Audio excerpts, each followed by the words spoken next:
Amigos telespectadores da Rede Vida de Televisão e do programa Páginas Difíceis da Bíblia,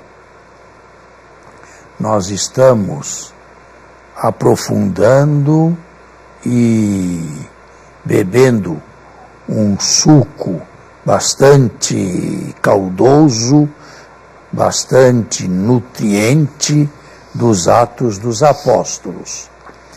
A uma primeira leitura superficial não dá para descobrir toda esta riqueza. Este livro aqui, na liturgia da igreja, é lido durante o tempo pascal.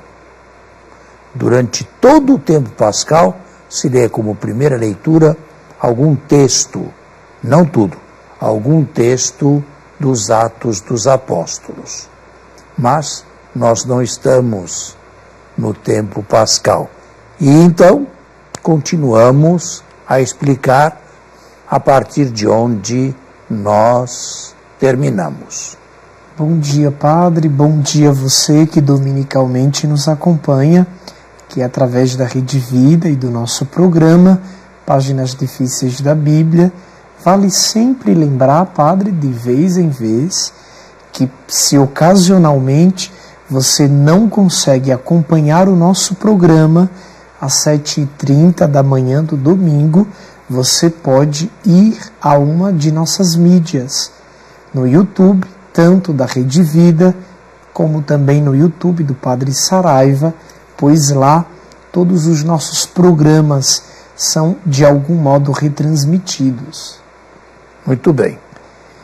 E agora? Nós vamos começar o capítulo 12, ou o senhor quer sim. Começar o capítulo 12? Acho que sim, 12? Né? Acho que a respeito do 11, falei o que deveria falar. O problema não se encerrou. Não. Por quê?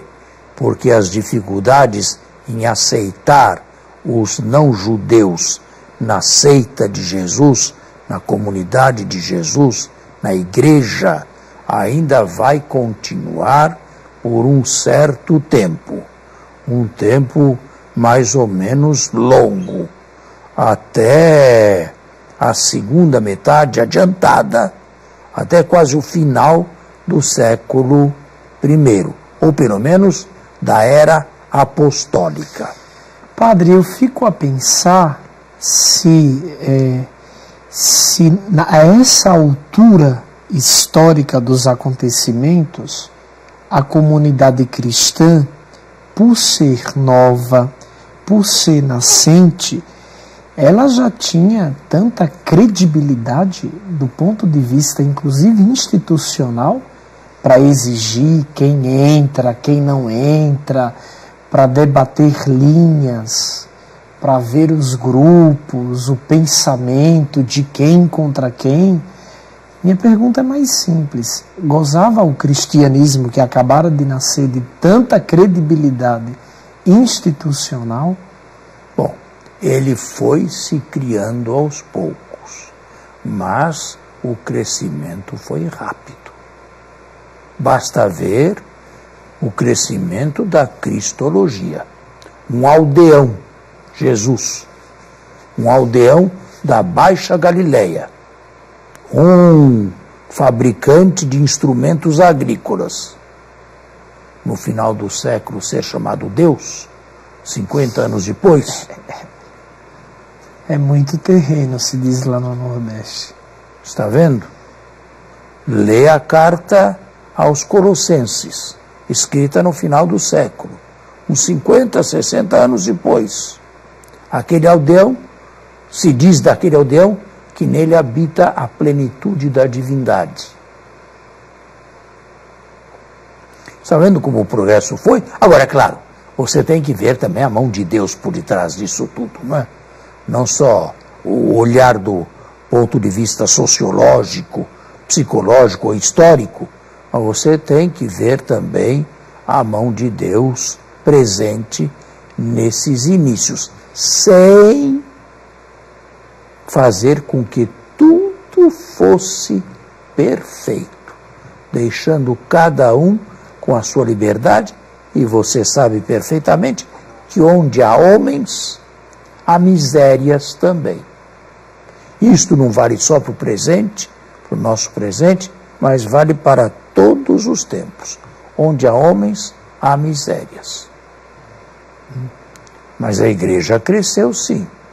Os livros todos do Novo Testamento, que nós aceitamos até hoje, e que é a nossa regra suprema até hoje, foram escritos todos no primeiro século.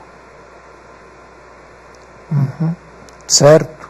Ao menos a minha sensação, não sei a do nosso telespectador, é que da experiência de ler logo o primeiro capítulo do livro, dos Atos, e para ler hoje o 12º capítulo, a minha sensação, ou ao menos a minha experiência, é de que é como se fosse uma fotografia, onde você vê a imagem de longe e vê tudo na mais profunda perfeição. E ao passo que você vai andando nos capítulos e vai visitando as narrativas, aí a gente, com a ajuda da exegese, da hermenêutica, vai olhando os pontos cruciais, as tensões, as contradições, as imperfeições, né? As oposições. Exatamente. Não é? E tudo mais. Isso existiu no passado e existe hoje também. Claro, claro. Né? A Igreja Católica não tem esquerda e direita. Aí. Está vendo? Ela não é unívoca como todos, pensando da mesma forma e olhando na mesma direção. Sim, e até é bom que não seja assim. Sim, sim. Até é bom. Mas, voltando lá, as tensões não eram apenas internas. Essas existiam, sobretudo a questão da circuncisão dos não-judeus, mas havia ainda tensões externas. Leia o início do capítulo 12, por favor. O início apenas. O versículo 1 do capítulo 12.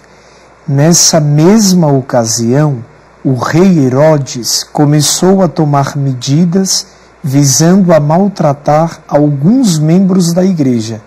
Assim, mandou matar à espada Tiago, irmão de João, e vendo que isto agradava aos judeus, mandou prender também Pedro. Era nos dias dos pães sem fermento. Muito bem, pare por aí. Quem é este Herodes? O grande? Não, o grande tinha morrido quando Jesus tinha uns 5, 6 anos de idade. O tetrarca. O tetrarca da Galileia, Herodes Antipas, o da paixão, não. Também não, porque ele foi apeado do poder pelos romanos no ano 39. Agripa, não. Esse Herodes aqui é o Herodes Agripa I. Ele era neto de Herodes o Grande. Ele, amigo do imperador Calígula, conseguiu dele o mandato, a gerência, digamos assim, de toda a Palestina. Só que foi por pouco tempo. Foi de 41 a 44 da nossa era. Mas se tornou novamente a Palestina um reino unido e governado por um descendente de Herodes o Grande. Herodes Agripa I, a não ser confundido com Herodes Agripa II, que aparece no final dos Atos dos Apóstolos. Bem, parece-me que esse Agripa I era um judeu, assim, digamos, fariseu, ou pelo menos queria agradar a seita dos fariseus, contrários ao movimento de Jesus, e num gesto de amizade, de compreensão, resolveu maltratar alguns membros da igreja.